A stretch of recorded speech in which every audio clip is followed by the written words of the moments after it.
Malawian Joyce Banda is one of the few women on the continent who've broken the glass ceiling to become a head of state. She's a former president, but she's also a distinguished fellow at the Wilson Center's Africa program in Washington, D.C. Joyce Banda believes that empowering girls is key to ensuring equity. She spoke to CGTN's Kate Fisher. Well, to start with, it makes sense that it's common sense that women have to participate in leadership. Number one, we are not asking for what has never happened before. It's not new. Women leaders in Africa were leaders before colonization. That is number one. Number two, if we are the majority and we brought the other half into this world, shouldn't we be participating in leadership? Shouldn't we be sitting at the policy formulating tables? Thirdly, when women are in leadership, they bring attributes that men don't have. Women leaders love peace.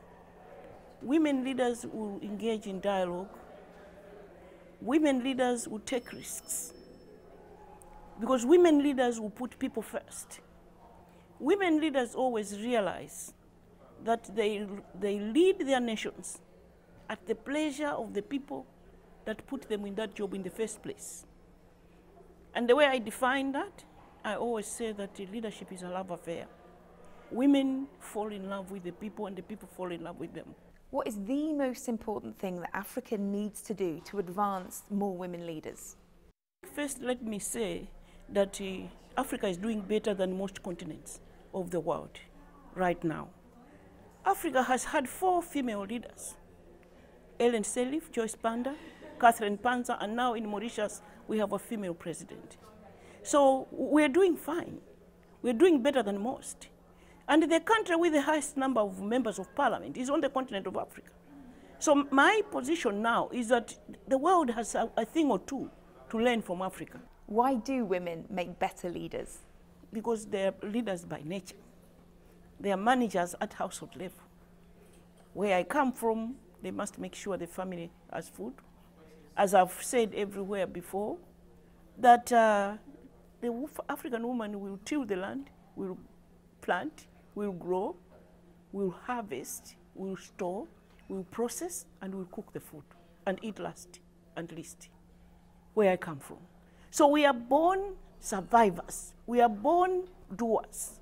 Secondly, when we get into leadership, because of that history, we are able to sympathize, to empathize with those that are less privileged. We relate more to social issues, education, health, women's empowerment, because we know what it feels like to be underprivileged.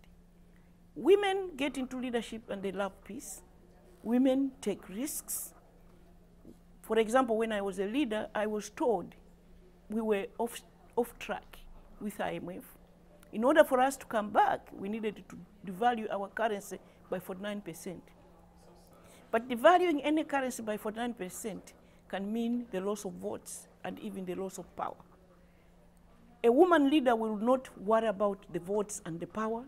A woman leader will worry about the situation of the country and the lives of the people that gave her the mandate to be a leader in the first place. So in my case, I came to IMF, I met Christine Lagarde, I went home. It was not even a big deal. We devalued.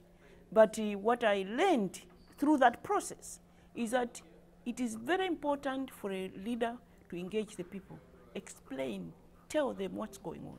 And women are very, very able to do that, because for them, it's not about power, it's about leadership.